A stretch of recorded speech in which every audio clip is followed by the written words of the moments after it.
बिस्मिल्लाहिर्रहमानिर्रहीम। अस्सलाम वालेकुम students, I hope you will find students. आज हम लोग बीएस मैथ का जो ये बुक है इसकी फाइनल यूक्लिडियन ज्योमेट्री, इसके जो डेफिनेशंस है कुछ रहती थी हमारी, उसको आज डिस्कस करते हैं। तो फर्स्ट डेफिनेशन है जी इसकी पॉइंट की। ठीक हो गया। पॉइंट क्या होता है ये आप बेसिकली पहले भी बहुत दफ़ा आपने इसकी डेफिनेशंस पढ़ते हैं। बहुत इजी सिंपल सी डेफिनेशंस आपने इनकी डिग्री ऑफ फ्रीडम की, डायमेंशन की, कोऑर्डिनेट्स की, लाइन सेगमेंट की, सारी डेफिनेशंस आपने जो है वो पहले भी डिस्कस कर चुके हैं, तो पहले भी आपको पता होगा। तो लेकिन अब इसके जो है वो हम अच्छी तरीके से इसको जो है वो डिस्कस कर लेते हैं और उसके बाद इनके कुछ एग्जांपल्स हैं तो इनको भी डिस्कस करेंगे इंशाल्लाह। तो चलिए स्टार्ट कर लेते हैं इसको हम। पॉइंट क्या होता है? Point a geometrical figure which has no length or width, it has no dimension, it is denoted by capital letter like a b c and so on। वो कहते हैं कि एक ज्योमेट्रिकल फिगर होती है, ठीक है। हम पॉइंट को जो है वो एज यूजली हम लोग क्या करते हैं, हम ज्योमेट्रिक जब भी हम लोग ज्योमेट्रिकल फिगर्स में और हम लोग ज्योमेट्री वर्किंग में जो है वो इसको यूज़ करते हैं, तभी हम पॉइंट्स को जो है वो यूज़ करते हैं इस तरह से। तभी हम मोस्टली जो है वो इनको वर्किंग करते हैं इनके ऊपर। तो एक ज्योमेट्रिकल वो कहते हैं फिगर है, ये आपको पता है, और विच हैज़ नो लेंथ, जिसकी कोई भी लेंथ नहीं है, मतलब कि आपको नहीं पता ये किस तरफ को जो है वो फ्लो हो रहा है, किस तरफ को एक्सपेंड हो रहा है, और इसकी कोई भी विड्थ नहीं है, ठीक है। तो ना इसकी कोई लंबाई है ना इसकी कोई चौड़ाई है, और इट हैज़ नो डायमेंशन। इसकी एक तो उसकी कोई लंबाई चौड़ाई नहीं है और दूसरी बात इसकी कोई डायमेंशन नहीं है, मतलब इसकी कोई डायरेक्शन नहीं है। आपको नहीं पता ये किस सिमत जो है वो ये चीज़ चल रही है, किस सिमत फ्लो हो रही है ये। और it is denoted by capital letter, तो इसको जो है वो हम कैपिटल लेटर से डिनोट करते हैं। मीन से मैंने यहाँ पे पॉइंट लगाया है, अब मैं इसको ए पॉइंट का नाम दे दूँ या कुछ भी पॉइंट्स का नाम दे दूँ। जैसे हम मैं कोई आप इन पॉइंट्स की बात करते हैं जिनके वर्टेक्स हैं, वहाँ पर मैं इनको जो है वो पॉइंट्स के नेम देती हूँ, नेम असाइन करती हूँ। अगर मैं आपको ओरिजिन की बात, वहाँ पे हम ओरिजिन करते हैं, मतलब ये सारे कैपिटल लेटर्स होते हैं। हम मोस्टली जो है वो कैपिटल लेटर्स में इनको असाइनेशन करते हैं, ठीक हो गया। तो ये तो बहुत सिंपल सी डेफिनेशन थी। एक ज्योमेट्रिकल फिगर होती है जो कि जिसको कोई लेंथ और विड्थ नहीं होती और ना ही इसको कोई डायमेंशन होती है, मतलब ना ही इसको कोई डायरेक्शन या सिमत होती है, और बाकी सिमत वगैरह भी नहीं, और बाकी इट इज़ डिनोटेड बाई, इसको हम लोग कैपिटल लेटर से डिनोट करती हैं, और वो एज इंस्टेंट, जैसे कि ये सारा कुछ, ठीक हो गया। अब हम डिग्री ऑफ फ्रीडम की तरफ चलते हैं। डिग्री ऑफ फ्रीडम क्या है? एक रफली मूविंग है, ठीक हो गया। डिग्री ऑफ फ्रीडम जैसे कि मैंने यहाँ पे ये ड्राइंग की है, ये ऐसा करके जो है वो इस तरह से लाइन्स ड्रा की हैं, तो वो कहते हैं कि एबिलिटी रफली मूविंग होती है। रफली moving ability of an object, किसी भी ऑब्जेक्ट की रफली मूविंग, मतलब ना ही वो कोई सर्कल में या फिर ना ही वो कोई स्पेसिफिक शेप में मूव कर रहा है, बट वो ऐसे ही किसी भी डिफरेंट डायरेक्शन में मूव कर रहा है, ठीक हो गया। तो वो उसको हम कहते हैं डिग्री ऑफ फ्रीडम। तो मतलब उसकी डिग्री ऑफ फ्रीडम कैसे काउंट कर सकते हैं? मतलब कोई भी ऑब्जेक्ट है वो किसी भी सिमत में मूव कर रहा है, किसी भी सिमत में जो है वो फ्लो हो रहा है, तो उसको हम डिग्री ऑफ फ्रीडम कहेंगे कि रफली मूविंग एबिलिटी, मतलब उसकी किसी भी तरफ को जो वो किसी भी डायरेक्शन मूव कर सकता है, ये उसकी एबिलिटी है, ठीक है। मतलब कि जैसे कि फॉर एग्जांपल कि इसलिए ये लाइन है, ये लाइन फ्लो कर रही है, अगर इस तरफ को मैं यहाँ पे एरो लगा लाइन सेगमेंट ले लेते हैं, तो आपको पता है कि या फिर वैसे भी इसकी डायमेंशन 1 है, मतलब कि इसकी डिग्री 1 है, ठीक हो गया। तो और लेकिन अगर आप नीचे वाली लाइन की बात करते हैं, ये वाली, इसकी जो डिग्री ऑफ फ्रीडम कितनी है, देखिए 1 2, मतलब आपको नज़र आ रहा है ये फिर भी ये उस तरफ ही है ना, ये भी उस तरफ है, ये भी उस तरफ, ये भी उस तरफ है, तो ये चीज़ एक ही कंसिडर की जाएगी, और ये भी इस तरफ है, ये भी इस तरफ है, तो ये भी एक दूसरी कंसिडर की जाएगी। तो मतलब इसकी डिग्री ऑफ फ्रीडम कितनी हुई? दो हो गई हैं, जबकि इसकी कितनी है? एक है। इसकी कितनी है? 2 है, क्योंकि ये उस तरफ भी मूव कर सकता है और इस तरफ भी मूव कर सकता है। बाकी जो सारा पोर्शन वो आगे से जो है वो इसकी चैन बना रहा है। तो ये जो मैं आपको बताने की कोशिश कर रही हूँ कि ये जो इसकी डिग्री ऑफ फ्रीडम कितनी है? 2 है, ठीक हो गया। और इसकी डिग्री ऑफ फ्रीडम भी इस तरह से कितनी हुई? 2। अगर मैं किसी और लाइन की बात करूँ तो इस तरह से उनकी मतलब अपनी सीमत में जैसे इसकी 1 है, इसकी 2 है, इस तरह से और भी इस तरह से आप एग्जांपल्स उनकी दे सकते हैं। अब यहाँ पे डायमेंशन की बात आती है। डायमेंशन क्या है? Number of degree of freedom of an object, मतलब कि हम उसकी डिग्री ऑफ फ्रीडम्स के जो हैं वो उसकी काउंट करते हैं कि इसकी कितनी डायमेंशंस हैं, इसकी कितनी सिमतें हैं, तो वो ही ये वही बात होती है। ये तकरीबन इससे जो है वो मिलता जुलता है कि ये डिग्री ऑफ फ्रीडम की बात होती है कि इसकी डिग्री ऑफ फ्रीडम्स कितनी है, या फिर इसके अंदर कितनी सलाहियत है, कितनी सलाहियत है इसको जो है वो मूव करने की, कितनी डायमेंशंस में ये मूव कर सकती है। तो वही चीज़ इस डायमेंशंस में आ जाती है कि इसके number of degree of freedoms जो है वो ऑब्जेक्ट की, तो उसको हम जो काउंट करके लिखते हैं तो वो उसकी डायमेंशन कहलाती है। मतलब इसकी डायमेंशन का मतलब होता है सिमत, मतलब कितनी डायरेक्शंस में काम करती है, कितनी डायरेक्शन में जो है ये फ्लो हो रही है, तो वही चीज़ है। तो अगर ये कोऑर्डिनेट्स क्या होते हैं, आपको पता है कि प्लेन के अंदर कहीं भी आपको जो पॉइंट कहीं आपको मिल रहा होता है जो कि एक्स है along the x axis and y axis जो है वो आपको मिल रहा होता है, तो वो जो अगर पॉइंट आप उसको पी का नाम लिखते हैं उसके कोई ना कोई कोऑर्डिनेट्स होते हैं, ठीक है, जो कि एक्स एक्सिस आपका फर्स्ट कोऑर्डिनेट होता है और वाई एक्सिस आपका वाई एक्सिस के अलोंग जो है वो आपका सेकंड कोऑर्डिनेट होता है। ये फर्स्ट एक्स होता है और दूसरा वाई होता है, तो ये in the form of x and y की फॉर्म होते हैं। तो यही ये जो इन दो यानी कि इन पेयर्स को क्या कहते हैं, कोऑर्डिनेट्स कहते हैं, जो कि ये एक वैल्यू रखती हैं ऑब्जेक्ट की। अब ये देखिए मैंने यहाँ पे इसके डेफिनेशन पढ़े थे, the set of the values of an object, मतलब एक सेट होता है वैल्यूज़ का ऑब्जेक्ट की, विच शोज़ जो कि क्या शो करता है, exact position of an object, मतलब कि ऑब्जेक्ट किस पोजीशन पे है उसकी एग्जैक्ट पोजीशन चेक करते हैं। जैसे कि अभी ये पॉइंट इस पोजीशन पे, मैं इसको एक्स एक्सिस पे चेक करूँगी तो मेरे पास 1 आया है, और वाई एक्सिस चेक करूँगी तो मेरे पास 2 आया है, ठीक है।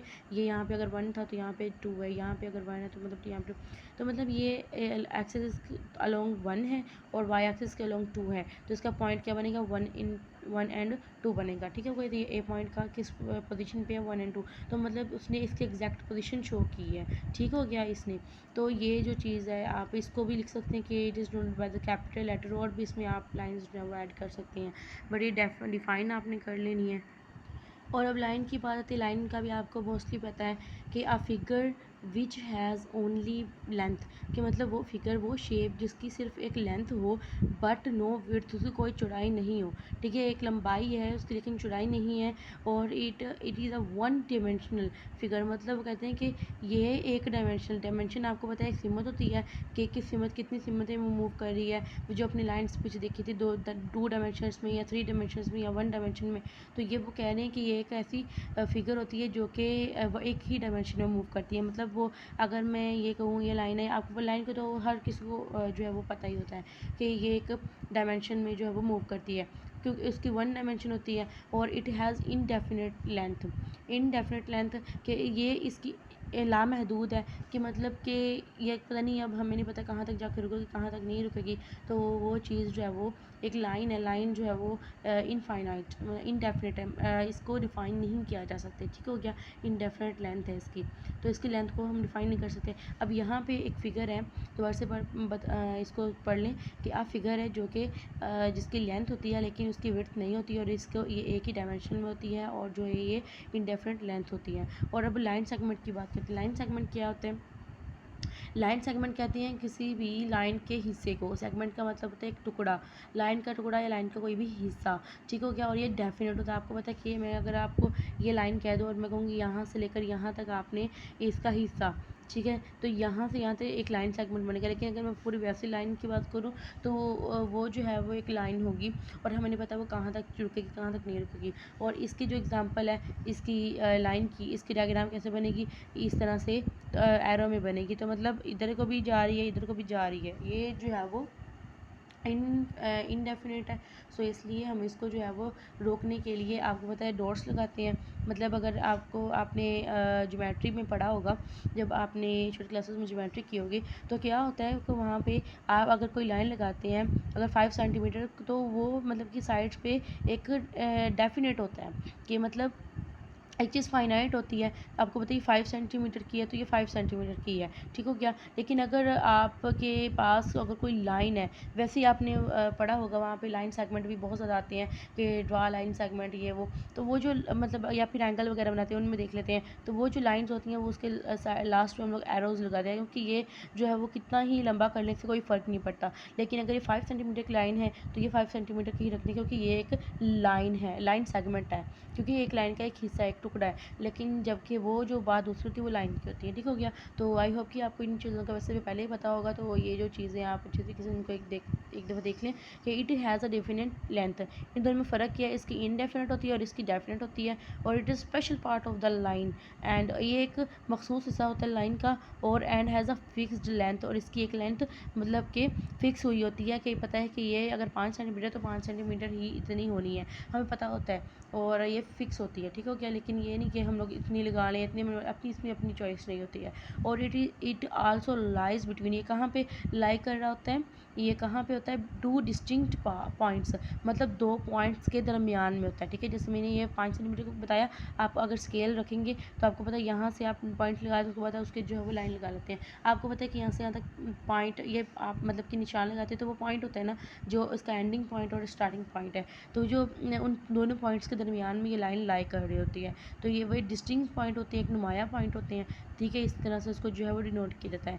अब हम बात करते हैं प्लेन की। प्लेन क्या होता है? प्लेन भी आप जो ऊपर वाला उड़ने वाला प्लेन है, दूसरी बार प्लेन की बात करें जो हमारे मैथ्स के अंदर प्लेन है। ये जो प्लेन है वो क्या होता है, surface which has length and width as well. वो कहते हैं कि हमारे पास एक सरफेस है, ठीक है, एक सतह है जो कि विच हैज़ लेंथ एंड विड्थ, जिसकी कोई लंबाई भी है और कोई चौड़ाई भी है। जैसे कि ये प्लेन की बात कर लें, इसकी कोई लंबाई भी है और इसकी कोई चौड़ाई, मतलब इसकी जो है वो लंबाई में भी ये बढ़ रहा है और चौड़ाई में भी ये बढ़ रहा है।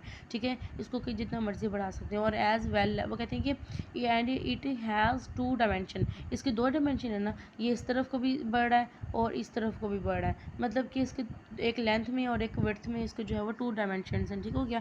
तो ये चीज़ है, तो ये इसको हम प्लेन को कहेंगे। ये तो आपको पहले पता हो कि ये एक्स होती है और एक एक्स डैश होती है, वाई है और ये वाई डैश होती है, और इसको हम कहते हैं एक्स वाई प्लेन। क्या कहते हैं इसको? X y plane. इसलिए इसको हम कहते हैं ये 2 डायमेंशंस में जो है वो ये जो है वो फ्लो करते हैं।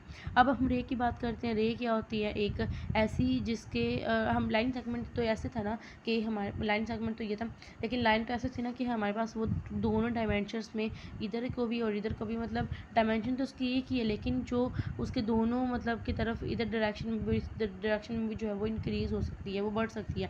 लेकिन रे क्या होती है, वो जस्ट एक ही डायमेंशन में जो है वो इंक्रीज़ होती है, उसकी एक ही एक ही डायरेक्शन में। तो इसकी डायमेंशन तो 1 ही होती है, वन साइड फिक्स। वो कहते हैं कि इसकी रे क्या होती है, रे की एक साइड फिक्स होती है और दूसरी साइड जो होती है वो इनडेफिनेट होती है, मतलब कि लामहदूद होती है, वो उसका हमें नहीं पता, वो हम लोग उसको वो डेफिनेट नहीं होती है। ठीक है। मतलब कि एक साइड फिक्स होती है, ये चीज़ जैसे पॉइंट वाली आपको पता, पॉइंट वाला लाइन के अगर पॉइंट है, मतलब पॉइंट्स के दरमियान में लाइन है तो वो फिक्स लाइन होती है। लेकिन अगर एक साइड में पॉइंट है तो मतलब एक साइड इसकी फिक्स है, इस तरफ को लाइन इंक्रीज़ नहीं हो सकती है, बल्कि इस तरफ जो एरो लगा है मतलब इस तरफ को लाइन इंक्रीज़ हो सकती है। जैसे सूरज है, सूरज से रेज़ जो है वो आ रही हैं, तो इस तरफ से हम लाइन ड्रा करेंगे तो मतलब इस तरफ को रेज़ आती रहेंगी, तो इस तरफ को इंक्रीज़ होंगी, उस तरफ को नहीं होंगी। तो यही चीज़ है कि एक साइड इसकी फिक्स है और दूसरी साइड जो है वो इस तरफ जो है वो रेस जो है वो बढ़ती जा रही है, मतलब एक फिक्स है और दूसरी जो है इनडेफिनेट है। इनडेफिनेट जैसे हम लोगों ने ये लाइन के अंदर पढ़ा था, दोनों साइड इनकी इनडेफिनेट होती हैं। ठीक हो गया। इसको कोई भी लाइन जो है वो फिक्स नहीं होती है, पॉइंट जो है वो कोई भी डायरेक्शन फिक्स नहीं होती है। अब हम इनकी कुछ एग्जांपल, आई होप कि आपको ये जो सारी डेफिनेशंस का अच्छे तरीके से क्लियर हो गया होगा इसका। तो और इनकी एक दफ़ा देख लें। ये मैंने आपको सबसे बता भी दी थी सारा कुछ। वो कहते हैं कि जीरो डायमेंशन क्या होती है, जीरो डायमेंशन आपको तो पॉइंट होता है जिसको कोई डायमेंशन नहीं होती। जीरो डायमेंशन मतलब कोई बीस उसकी सिमत नहीं है। ठीक है हो गया। तो ये आपको पॉइंट के ज़िले में आता है। अब ये वन डायमेंशन किसकी होती है आपको पता है, एक लाइन की होती है, एक ही लाइन की, मतलब एक लाइन है वो एक ही डायमेंशन का मतलब है इसकी एक ही सिमत है, ये ठीक है, वो बढ़ रही है। तो अब यहाँ पर जो 2 डायमेंशन किसकी होती हैं प्लेन की। ये प्लेन की जो हमने पढ़ा था 2 डायमेंशन होती है, ये हमने साथ साथ पढ़ा भी है, तो आप इसको जो है वो देख लीजिएगा। और ये 3 डायमेंशन किसकी होती हैं, एक्स वाई प्लेन, मतलब वो जो नहीं होता इस तरह से, एक्स इधर को है, वाई इधर को है, जी इधर को, वो पंखा टाइप होता है वो, मतलब कि हम लोग उसको रूम वगैरह की भी एग्जांपल दे सकती हैं कि इस तरह से उसके जो हाइट है और ऐसे जो है वो नीचे फ्लोर की तरफ